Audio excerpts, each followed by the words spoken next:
We're here to talk about workforce transformation for our digital age. It is, as anybody who is here in Davos knows, one of the most important issues facing the world right now. And one of the reasons I'm so excited to be involved and to get to moderate this panel is because we all know that our workplace is changing. We all know it's going to have massive societal effects. We don't know exactly how it will work, but we also know that the more conversations we have about it, the better we'll be able to handle whatever is coming at us. You know, the World Economic Forum predicts that I think 80 million jobs will be displaced by 2022 due to changing technology and artificial intelligence. 133 million will be created, but they won't be the same jobs. It will be different people. There will be churn. There will be chaos. There will be a lot of things we need to learn as a society. So to have the chance to talk about all that with this esteemed panel is wonderful. I'm Nicholas Thompson. I'm the editor-in-chief of Wired. This is Ravi Kumar. He is the president of Infosys. He is our host. Thank you very much. He was also early on a nuclear physicist, showing that you can transition from one career into another. This is Jim Laurie. He is the president and CEO of Stanley Black & Decker, turned into a company with, he told me this morning, $20 billion in revenue next year? Not next year. 22 by 22. Just changed. All right, well, that's... 2 billion. Yeah, he just raised your forecast. Yeah, so... Probably 15, 16 next year. But next year's now this year. But it's a cool company, right? Because it's using the most advanced technology in the world to create tools that are used for all kinds of work, but including in large part blue-collar work. So it's a very important mix of that. Hadi Partova, he's the co-founder and CEO of Code.org. He started coding when he came to this. Not when he came to this country. You got your first illegal job as a coder at 15, right? He's been coding. He was coding on a Commodore 64. I said a Commodore 128 this morning. He said, no, 64. Mary Snapp is the corporate vice president of Microsoft Philanthropies. She's been there for 25 years. 30 years, meaning she's been through some dark days and now the wonderful days where everybody loves Microsoft. So let's get going. On this panel, I'm going to ask a bunch of questions. We'll move to audience Q&A at a certain point, but let's begin with Ravi. You have a fairly well worked out philosophy of workforce transformation in our digital age. So give us your grand thoughts, get it started, and then we'll dig in. Sure. Thank you so much for the panel. Thanks to the audience. A Thursday morning almost feels like Vegas in Davos after you go through 2 days of nightcaps and everything else. So early morning audience is always great. So, if you've seen the PwC survey which came out from CEOs 2 days ago, it had this 5 headwinds of the pessimism in the economy, which is going to kick in. End of a long positive cycle is what they're predicting, and talent, scarcity of talent, is one of those headwinds. I speak to CIOs and CXOs, CEOs every week in the context of what I do. Most of them tell me the 2 things they're dealing with if they have to scale digital, to stay relevant with new age players. And my customers are all large enterprises like Stanley Black & Decker. And they're looking for financial capital and human capital to scale digital. Many times financial capital is easy to get if you squeeze your ops, you squeeze your current operations and feed and fund the new. Human capital is harder. There's a survey one of our partners did, a group called Everest, and they came out with a talent strategy or 8 insights to look at talent for the digital age. It's on your chairs. Have a look at it when you get a chance. Some of them are reasonably powerful insights of what you need to do. What I'm going to kind of talk about is maybe a few things which I believe are going to be tectonic shifts to the future of digital. The first is on talent. The first is, in many ways, the way education and work, professional work, is kind of set. It's a straight line. You finish higher education and then you get out to work. And that's how it kind of was built. The system was built. I think the future is going to be a continuum. You need to build and apply skills on an ongoing basis, and they're going to change on a regular basis. So you're going to move from a straight line to a continuum, and the system has to gear up for it. And that's a big shift. It's called lifelong learning. So the ability to move to a lifelong learning cycle in a continuum, I think is going to be a big shift in the way we see talent in the digital. And also the rate is also going to increase. And rapid pace at which tech skills and tech skills are getting embraced in every function of an organization, absolutely. And in fact, just to tee up on that, the ability to get cross-functional skills for every professional is going to become very important. So most firms which are embracing digital will move from just doing STEM skills to liberal arts and design. And I think the virtue on which digital kind of is going to thrive will be based on problem finding rather than problem solving. So that's going to be a big shift. The third, I would say, is everybody is focused around white-collar jobs, but digital is so pervasive that how do you actually embrace digital to blue-collar jobs? Everybody actually has to embrace it in a way that blue-collar jobs will need digital skills as well. Universities, new age companies like Udacity, Coursera, all of them are focused on on white-collar jobs. How do we embrace digital to blue-collar jobs? Manufacturing will embrace digital in a big way. How do we actually get there? And I'm sure you'll have more insights on it. Governments play a role in our lives, at the start of our lives, at the end of our lives. But change actually happens in the middle. And how do you actually embrace that? How does government play a role? And therefore, ecosystems, which is governments, institutions, and academia, come together to make an impact. I think that's going to be a big shift. Finally, the workforce and how organizations are kind of organized today are going to change.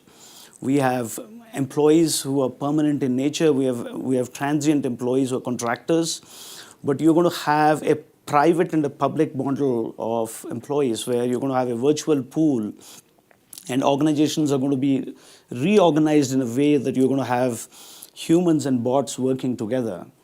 And how does that change the paradigm of how we see our skills to evolve? And lastly, how do you forecast skills and capabilities?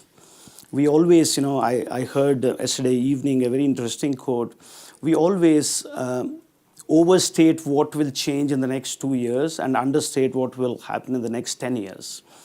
So how do we forecast skills which will help us and how do we make demand of skills a science than an art so that we can predict it well and equip our organizations to do well?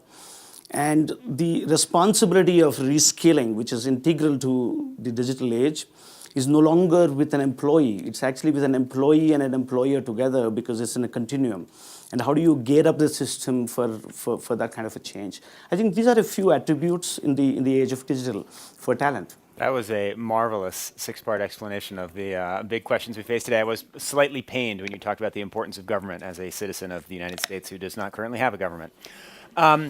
Why don't we start with part 3, which is your point about blue-collar work and how so much of this effort is focused on white-collar work. And why don't we shift to Jim? And why don't you take the baton from there and explain how digital transformation will happen in blue-collar jobs? Sure. So let's start with what's happening in the factories in the supply chain. And I apologize for this voice. It's actually better than it was yesterday when I did 2 other panels. So, but in the factories and the supply chains, we're going to undergo a major transformation. We're going to go from gritty, grease under the fingernails kind of jobs to literally like hourly workers are going to be sitting in control rooms. And that's a little bit of an extreme vision, but you get the point. And so the technicians of the world and of this country are going to become really, they're going to become the heroes. They're going to have to become the people who are able to do the work in those control rooms. And I was really touched. I was doing a presentation at a community college foundation that actually preceding me speaking was a 42-year-old who had been a technician for about well, since he graduated from community college. And he went back and he got a completely different degree in digital. And he said he'd felt like he'd become obsolete. And he had regained confidence, regained, the skills that he needed. And you could just see the bounce in his step and the value that he felt that he could contribute. And that's just a microcosm of what's to come. So the question is, how do you solve that problem? And I don't think there's any one solution, but I do think the responsibility, the principal responsibility, is going to rest with the employer, because there's going to be a war for skills, and we're going to compete on our ability to deliver those skills to the people. Because they're used to think about the young people coming in to the workplace, they have very, very important skills. In the old days, that would last with a little refresh for an entire career. Now that might last for 2 or 3 years. So you have to constantly refresh. And the best approach that we've taken so far, because we're now in the early days of trying to figure this out, but the best approach that we've taken so far is a collaboration with local plants, local governments, and us working together to figure out how, in the community colleges, to alter the curriculum and bring those skills through the community college systems to the people. And I think where we really have a lot of work to do in society, in general, with this issue is with respect to credentialing, because we need to be able to codify, what the skills are that people have, so we can inventory them, and so that we can have that sharing that you talked about. When skills on demand, all that is relevant in this conversation. And what is your confidence level that this is going to work? I was struck, many of you probably listened to Angela Merkel yesterday, and at one point she said, she was describing some of the tensions in Germany, and she said there's a real tension between the master craftsman who's been out in a rural area, who's learned a skill and mastered it, learned to use his hands, and then some kid in a city who's made millions of dollars writing an app, right? And that the sort of the social tension as the master craftsman sees that the kid has earned more money in a year than he's earned in his life. And she was describing that as something fraying Germany. What do you see that happening, or do you see us getting out of this? So I think the most important thing that we all have to keep in mind about this is that the human element is probably more important than the technical element. We have to deal with the fear. There is more fear about that issue than there is about immigration. The study that Edelman just came up with. So there's a tremendous amount of fear, and we have to humanize this whole situation and make it a social responsibility and a corporate responsibility to deal with the people by giving them the skills that they need. I mean, there's going to be some people that don't want to, and there's going to be some people that aren't able to. And how we treat those people, I think, is going to be incredibly important. And it's all. I think the success of this, or the alternative, will, in my mind, ultimately come down to how well does society, a combination of the companies and the governments and academia in general, how do we deal with that? And can we really understand the human element and bring that solutions to the table in that regard? All right. Well, Hadi, your career has been bringing a solution to the table. You've built a whole organization full of solutions. Why don't you explain what Code.org does and how it ties into the conversation we're having? Sure. Thank you very much, and thank you, Infosys, for hosting this wonderful panel. All around Davos, we hear conversations about what's going to be the future of work and how do we reskill the workforce. But I want to point out two things. One, there really is no longer a question about what the skills of the future are going to be. The jobs of the future aren't necessarily clear, but the skills of the future are clearly going to be increasingly digital. Whether it's computer programming, data science, machine learning, robotics, cybersecurity, every company is struggling to hire talent that has these skills. You don't need to understand what the skills of the future are going to be. And meanwhile, while we worry about how we change sort of the sort of education establishment and pathway to become a lifelong learning pathway, and who's going to bear that responsibility, we currently have an existing very well-funded system of public education in the world, where the world spends $10 trillion a year. There's currently 1.5 billion students in schools, in primary and secondary schools. So every government is spending money on education. But while we're talking about reskilling the workforce, our schools are teaching the same curriculum that they were teaching 100 years ago, almost as if this conversation doesn't even exist. The average school in the world teaches 12 years of math and 0 years of computer science. And at a time where every employer is wondering, how are we going to find people with these skills? There needs to be a dialogue about changing the primary and secondary education system to make computer science a fundamental piece of what students grow up, especially in a world where it's not clear what a college degree is going to mean and whether you even need that for certain jobs or whether you're going to go through a 2-year pathway at a community college. The foundational basics that you learn in primary and secondary school are going to be very important. What's exciting at code.org is we're not just talking about this, we're actually fundamentally and successfully changing primary and secondary education, which there's not that many institutions that have the, I guess, luxury of being able to say that they have successfully changed education, but we're one of them, and that feels great. It's one of the best stories of what's going on in the world today in terms of preparing for the future. Mary, do you agree with that slightly controversial claim that we should totally uproot the way children are taught in schools? I wouldn't say we totally uproot it. What I would say, totally uproot either. No, he did. But You said you kind of implied that. Yeah. You were taught the same way for 35 years, totally different world we're going into. Let me just say, I agree that every school should teach computer science. I absolutely agree with that. And I think that virtually every interaction we're going to have increasingly will be digital. And many of you are engaging in digital interactions right this very second. But what is important... Busted. What is I think what is important is to think about computer science, yes, for jobs, but for the kind of systems logic that it teaches you. It really, not just coding, but basics of computer science will teach you critical thinking. It teaches you creativity. It teaches you how to communicate, teaches you how to collaborate. And these are all going to be skills that everyone will need in the 21st century as they adapt going forward to different kinds of jobs. I always laugh at my early days at Microsoft, where I think Hadi and I probably coincided with those days, and stayed in touch because we're one of the early founders of code.org as well. Coming from a law degree, I thought I would have nothing in common with all of the product engineers that I was advising. I was a woman, I was a lawyer, I did not come from a high-end computer science. I came from the middle of the country.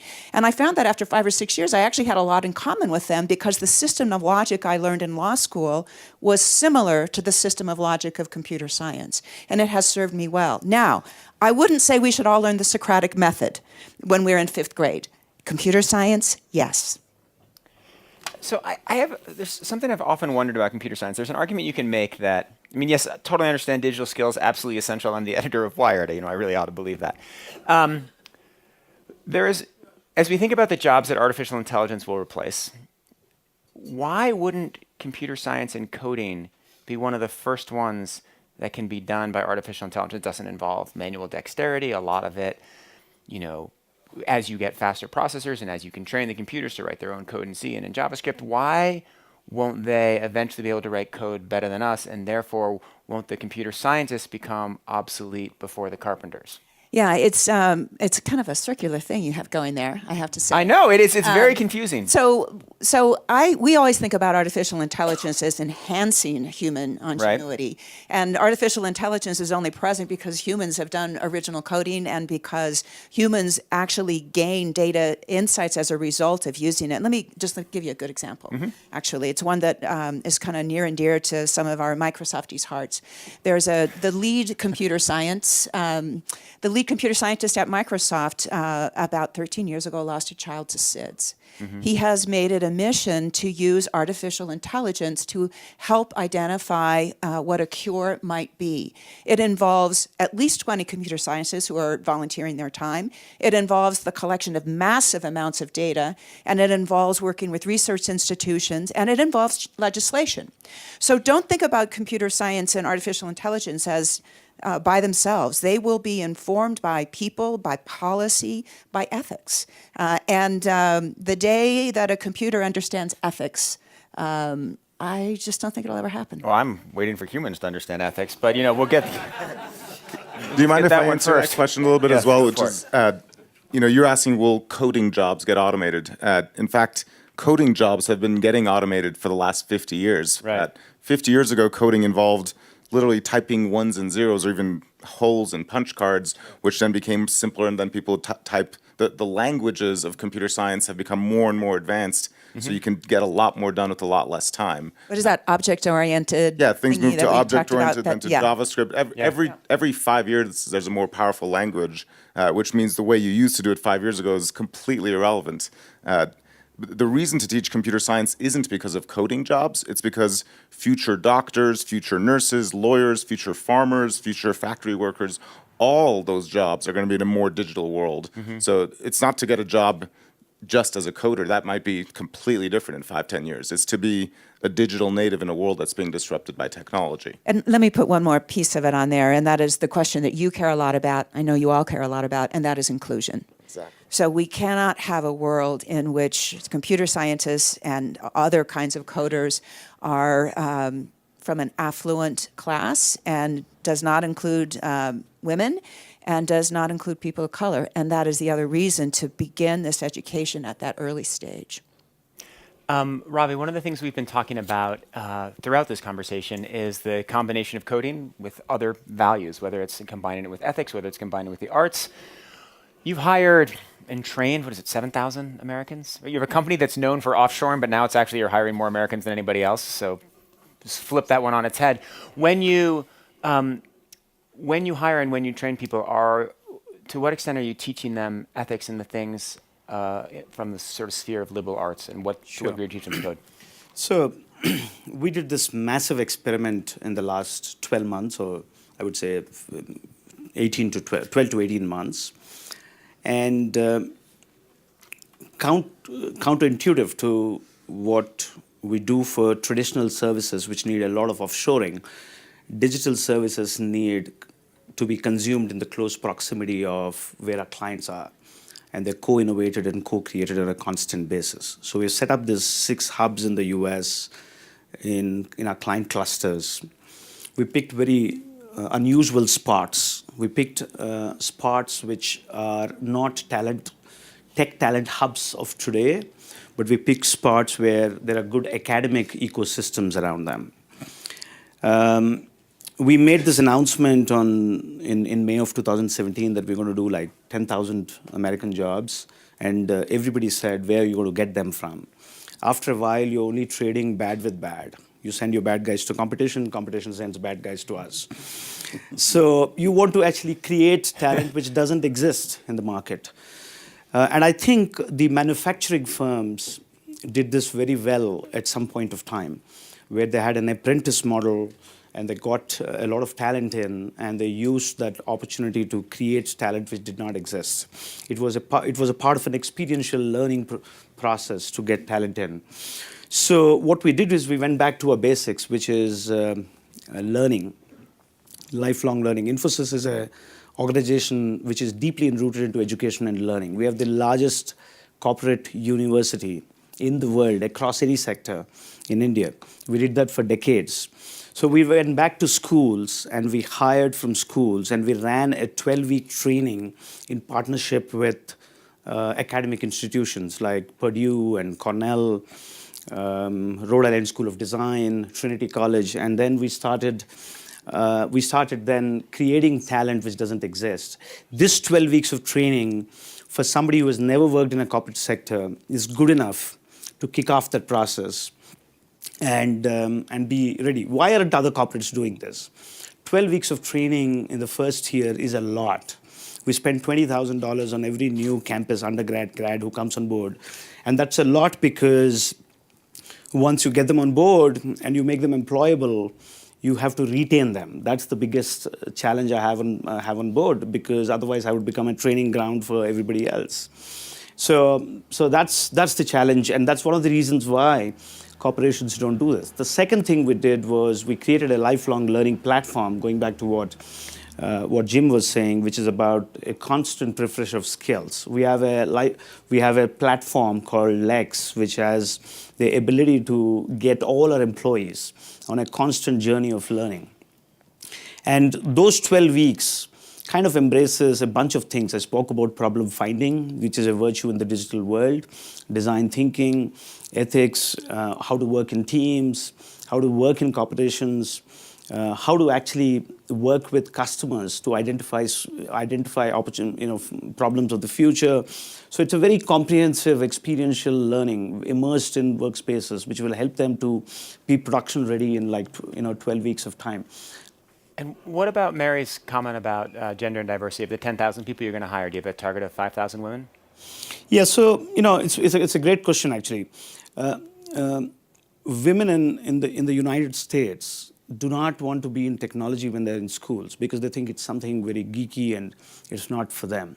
The reality is, it is problem finding and problem solving in a society has to have a very diverse and an inclusive workforce.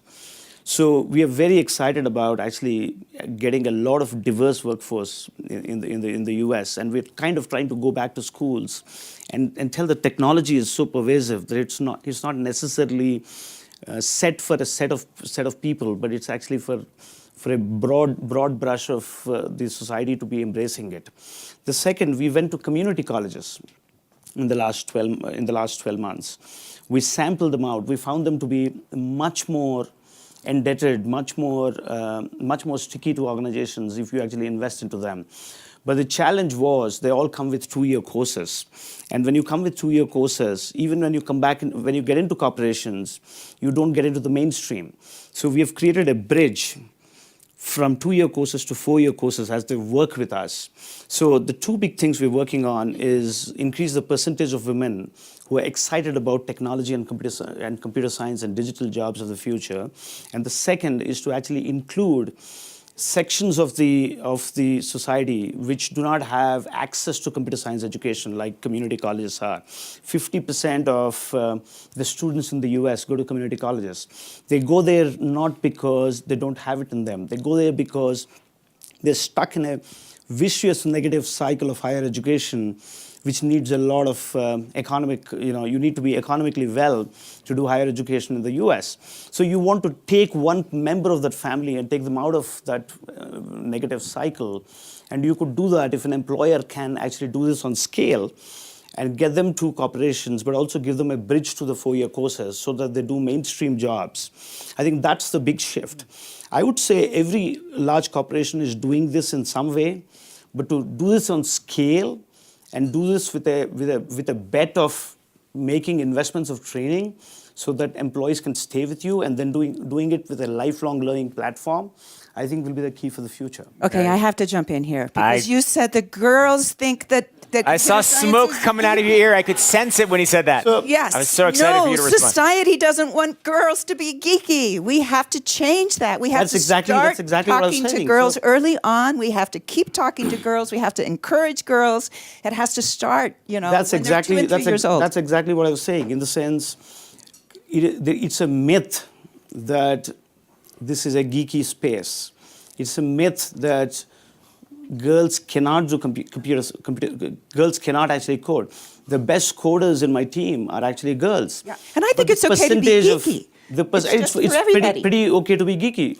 So the ability to demystify that very early on is very important.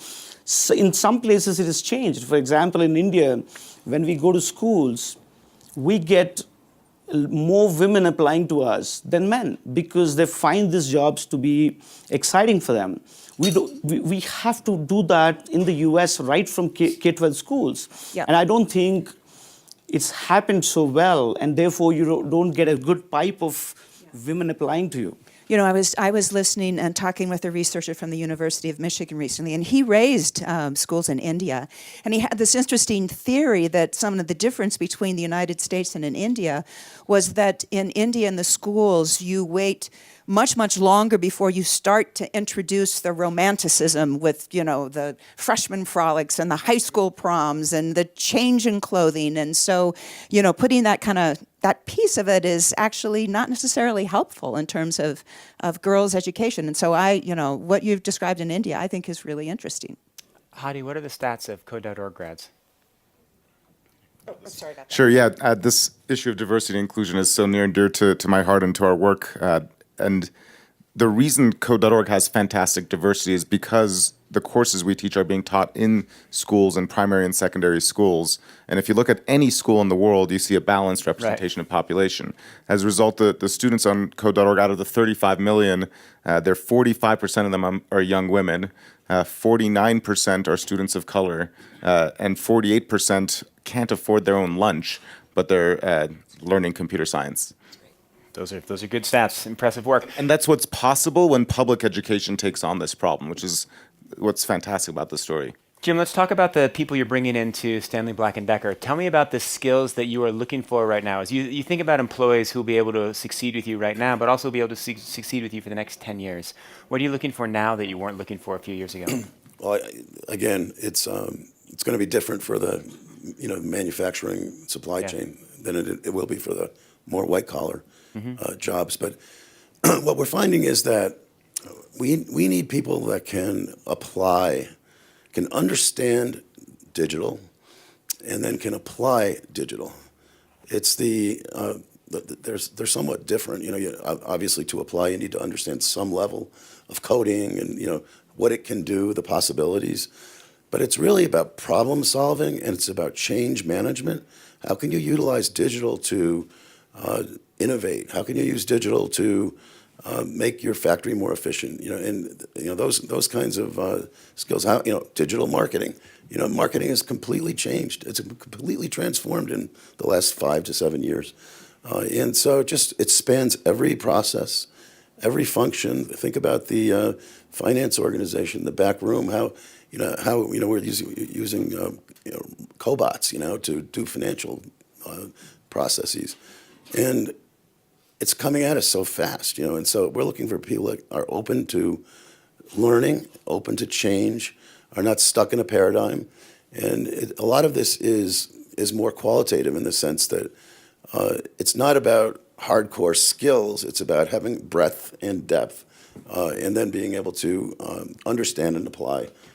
And what about on the floor, right? I mean, you've introduced a lot of advanced manufacturing techniques. Presumably that has, through that automation, you've changed or reduced other jobs. What are you looking for in the people who work on the floor? Well, let me give you an example, because I think that this speaks volumes to what we're looking for. Jackson, Tennessee makes compressors, for the home, and so we decided Jackson, Tennessee, a couple of years ago, we were going to have 2 lighthouse plants, and for Industry 4.0, and Jackson, Tennessee was going to be one. It's in the middle of the country, had a very traditional management team that had been there a long time. And we said to them, you're going to implement Industry 4.0, and you are going to become an example for the other 100+ plants that we have in our company. And we're going to do this up in another plant in Michigan, and the 2 of you are going to do that. And so you can imagine the reaction at first, was not all that, for the traditional people that had been there a long time, it was scary. It was they were terrified, I think. But they made themselves open to change, and then we brought in about 5 to 7 young 20, 5-year-old-ish kind of people that were just off the training program, out of college training program, and mostly engineering. Very diverse team, and I probably think it was a majority of them were women on that team. We had people of color, and this is kind of like white American plant, and a lot of men, and they went in there, and something happened in the first couple of weeks when they went in there, because the management team was receptive to the skills they were bringing, and these youngsters were absolutely thrilled because they were affecting change at that age, in their careers. That was, earth-shattering from the standpoint of what a normal 25-year-old kid in a plant, would be doing. So. And then it spread to the factory floor, and some of the factory workers really embraced it, and then, there were some that didn't, but it spread like a really positive force throughout the plant, and now it is one of our absolute best plants. The culture is so important. I mean, I would say a lot of us forget to talk about culture when we talk about this, but you have to create the culture in your company that supports this kind of change management, this kind of welcome, to diversity, welcome to change, age diversity, cognitive diversity, and rewarded and recognized as something really important. And purpose. I think purpose. You said earlier that a lot of the products that we make are for the working type of a person, and it's true. And we also have products for many other professionals, doctors, nurses, and many other caregivers, and so on. It's so important for us to have a purpose, and we're a 175-year-old company. And when I became CEO 2 years ago, we spent some time coming up with a purpose because we'd been doing something right for 175 years. And it turned out that whatever we were doing in the last couple centuries, we're going to do more of, but it's in a different environment. So the purpose that came out of this, we worked with a consulting firm, is for those who make the world. And so that inspires people because, when they're in the Jackson, Tennessee plant, they are thinking we are for those who make the world. And the culture is incredibly important. That's a good slogan. Are there tools that you, by forecasting the future and the way jobs are going to change, are there tools that you've stopped making or started reducing the priority of because you don't think people will be using them as much in 5 years as they are now? Well, that takes us to a whole, kind of different level of transformation and disruption, right? Because think about construction. The construction process today is one of the most inefficient things you could possibly imagine. And tools play an important part to make it more efficient.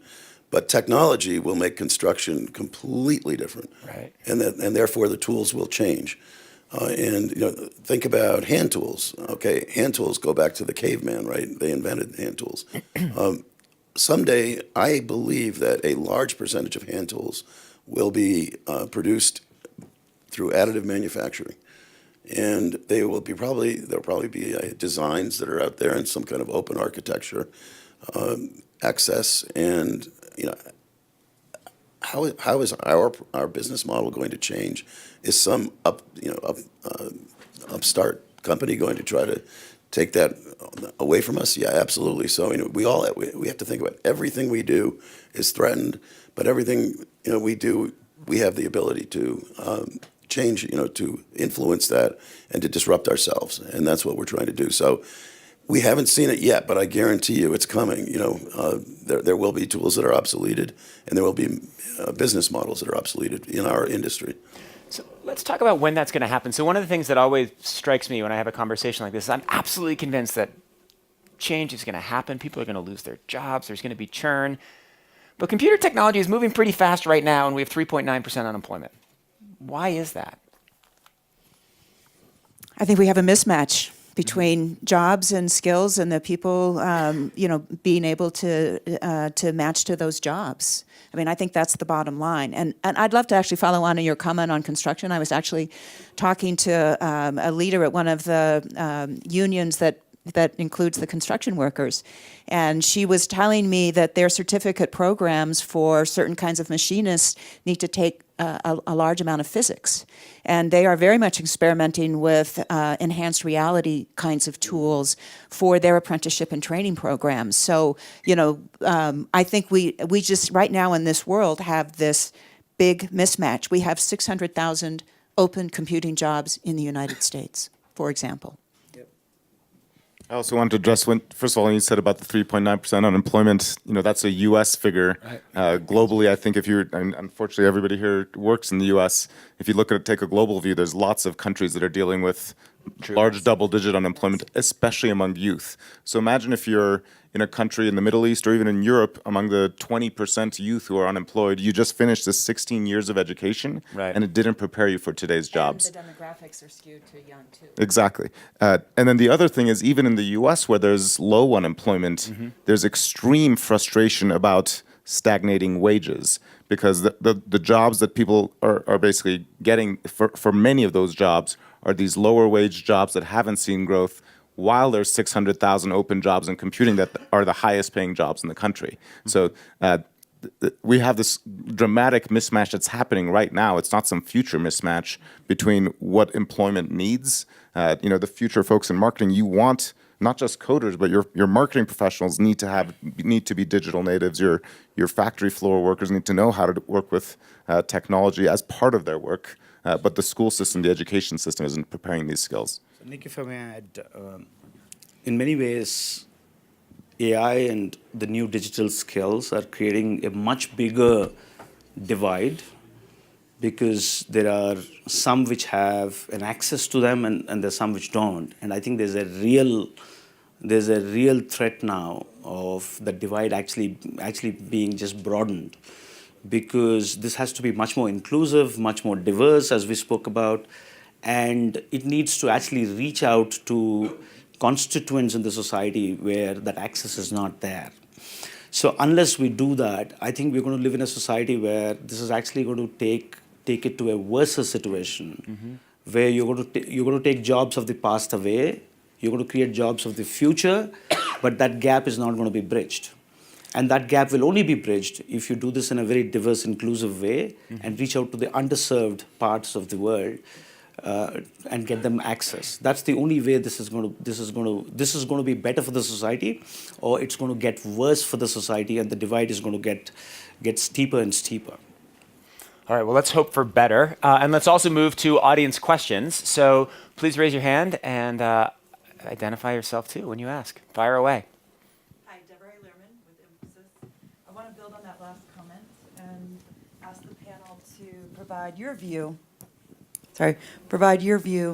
on this diverse workforce, not only how to attract them, but how to retain them, how to prevent the leak that happens over the years, particularly as women exit some of these businesses during child-raising years. And so what's your thought on the best way to retain a diverse workforce? I'm not sure there's no one answer, but the one word I would say is culture. And we really have to change cultures in organizations, and we have to stop assuming that women will come in and pattern match whatever is already there, and we have to instead recognize that people have a long time that they want to be working, will go through many phases of their lives, and we need to accommodate that flexibility. And honestly, I think many men would benefit from that kind of flexibility as well. Does anybody else want to answer that? Well, I can answer. I mean, we're, as an employer, Code.org is small compared to Microsoft, but we're in education. We're one of the largest, if not the largest, tech company. And we have an engineering team that is majority female and a leadership team that is majority female. And that's partly via culture. But another really important thing is the basic pieces of HR, offering equal pay for equal work and offering paternity leave as well as maternity leave. Those two levers are so proven to help with diversity and not uniformly offered in all countries. And I think independent of the changing skill gaps, those things, hats off to the companies that have led the way in offering those benefits. And I think that's going to make a big difference in diversity in the workforce. Okay. And I think it's, I completely agree with the culture comment that you made. And some of the ways we're tackling this, I said purpose. That's really important. Purpose is so important to everybody, but especially the younger generations. Especially the millennials. Yeah, right. And as far as diversity and inclusion, just making it a priority at the CEO and C-level in the company, and then letting that kind of disseminate out into the total company. And some of the things that we're doing, we have 9 employee resource groups. So we have people of color, we have women, we have Hispanic, LGBT, et cetera. And we give those resource groups a voice. We have them come to our board dinner once a year. We ask them to tell us what could make their experience better, and make this a company they really want to stay with. And we are in the process of doing that right now, and we'll do that every year, and just on a continuous improvement basis, approach it that way, because they can go anywhere, and we know that, we all know that. So we have to make the company that they are in, which is our company, the place they want to be. Okay. And also, I think having an impact on society and also on what they're doing at the company, very important. Do we have any other hands in the audience? Any other questions for our esteemed panel? Yes, please.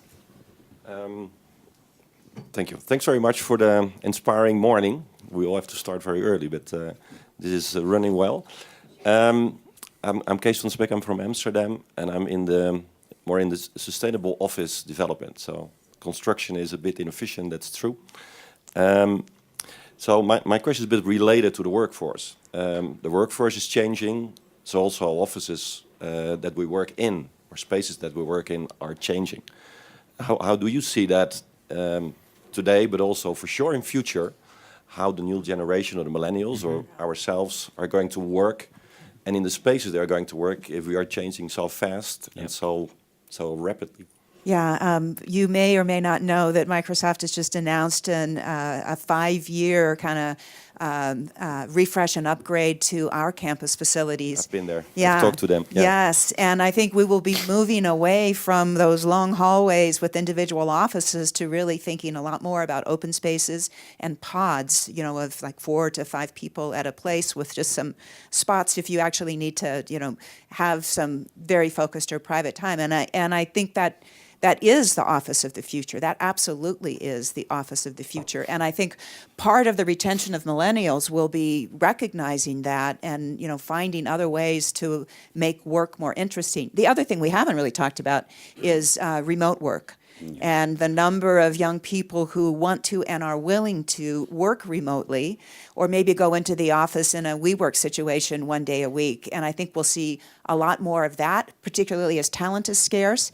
And frankly, if we really want to do inclusion and we really want to have a Midwest and a rural in the United States and in other places around the world that is vital, we're going to have to figure out remote work.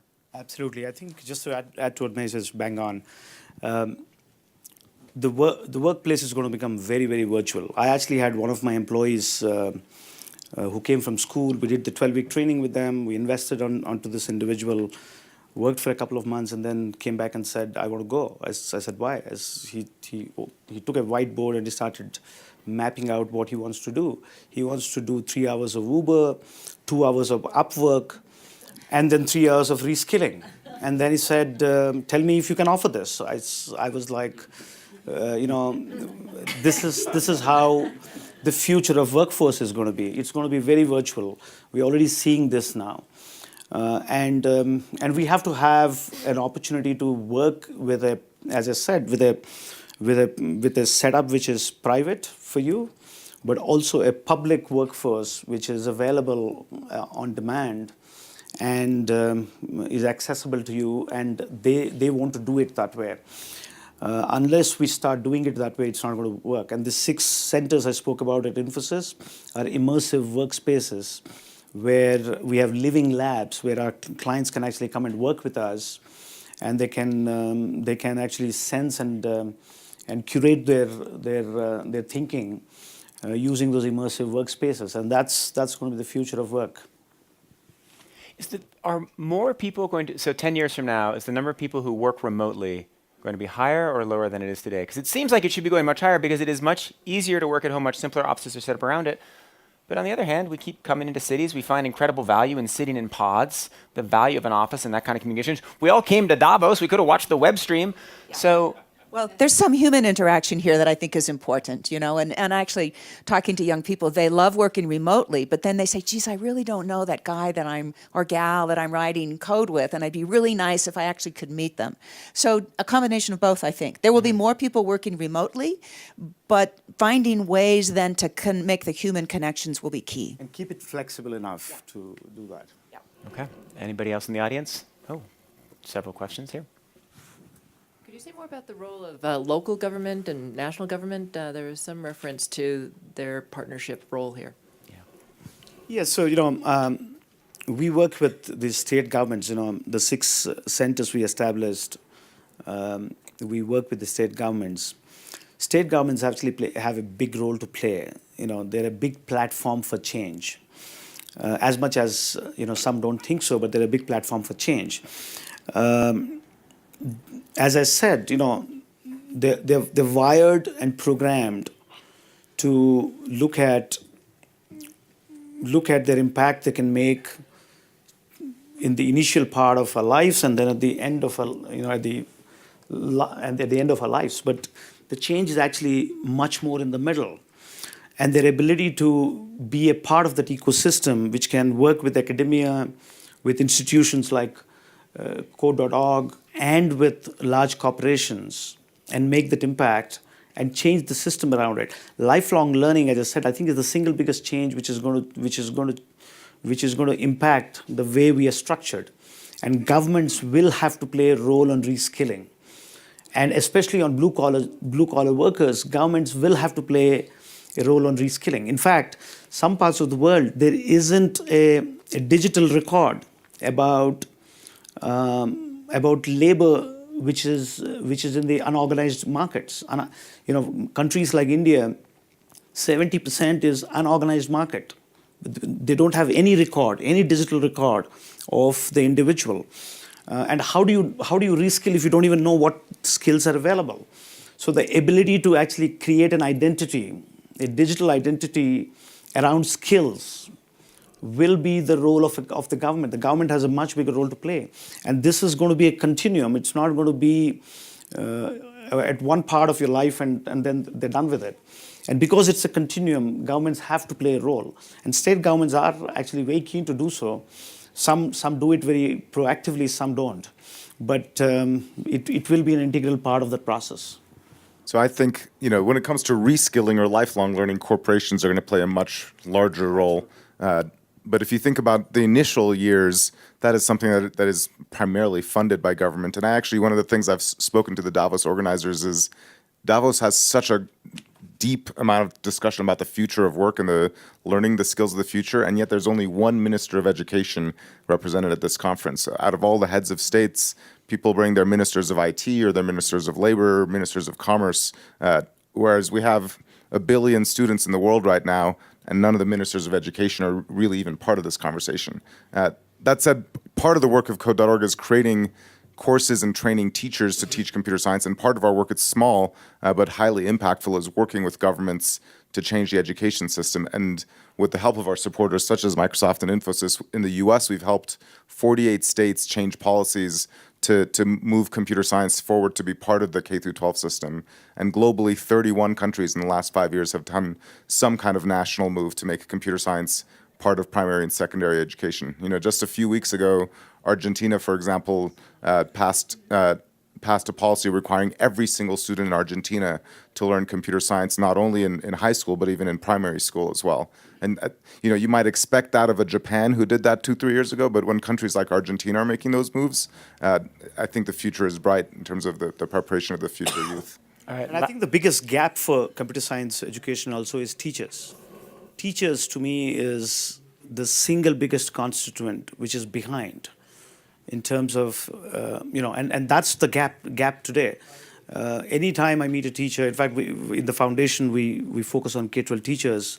We ran this program last year for 600, actually last year, for 600 teachers in Indiana. And that was the most fulfilling program I actually did, because these teachers came and were hugging me saying they have never been connected, and no institution has come and helped them for an immersive training so that they could repurpose themselves and impact students in the schools, especially the underserved. And that's a constituent governments can play a big role. Can I just the one sentence comment that I echo Hadi and Ravi as well. But most of the funding allocations decisions are made at the local government level. They absolutely are. And so they are absolutely critical in terms of making the right decisions for their students. Last question in the back. Yeah, this is about culture and inclusion. I think it's wonderful how you're emphasizing those two things in this conversation. And my question is, culture is a quite broad term and somewhat intangible. When you say culture, what do you actually mean, and how do you create culture? How do you build culture? And related to that, you were talking about inclusion and you were talking about actual office space. How are you thinking about office space to actually reflect culture? You were talking about long hallways, individual offices. How is that inclusion? No, and I'm saying it's not. We need to change that. Okay. Yeah. Jim, you should answer that question. So how do you change culture? I think it always starts with you have to be respectful of your history if you're a 175-year-old company, And you have to really dissect what made the company great, and where society is going, and how the needs are changing of the generations, and then how that can all relate to creating value and for society and for the company. And so, when we did our purpose, we excavated different themes that represented 175 years of successful, thriving through, every industrial revolution for this company. And they were things like bold, they were like collaborative, reliable, and, those were just three great examples. And thoughtful, so, bold and agile, but yet thoughtful and disciplined. I think that really, that kind of statement is a reflection of the culture of our company. And then we add to that purposeful, we add diversity and inclusion. And then it all comes down to behaviors, leadership behaviors and stories and communication and tying it all together and making sure that whatever you're talking about from a cultural perspective is actually what you're doing. And that you don't tolerate bad behavior, that is contrary to, the values. I mean, I should have mentioned values as well. You have to be very clear about the values. I would be remiss if I didn't, do a plug for Satya Nadella's hit Refresh, so in terms of talking about culture. All right. Well, Infosys doesn't reward bad behavior. I have a cap on this panel, so we're going to hit refresh with our day right now. This was a marvelous panel, thoughtful and also optimistic. Gave me a lot of hope that we're actually going to have people thinking through these issues, and we're going to come to solutions, and our education systems are going to evolve. So I leave this optimistic for the future. Everybody go off to the rest of the World Economic Forum, or go back to your hotel rooms and Google how to learn how to code. All right. Thank you very much. Thanks.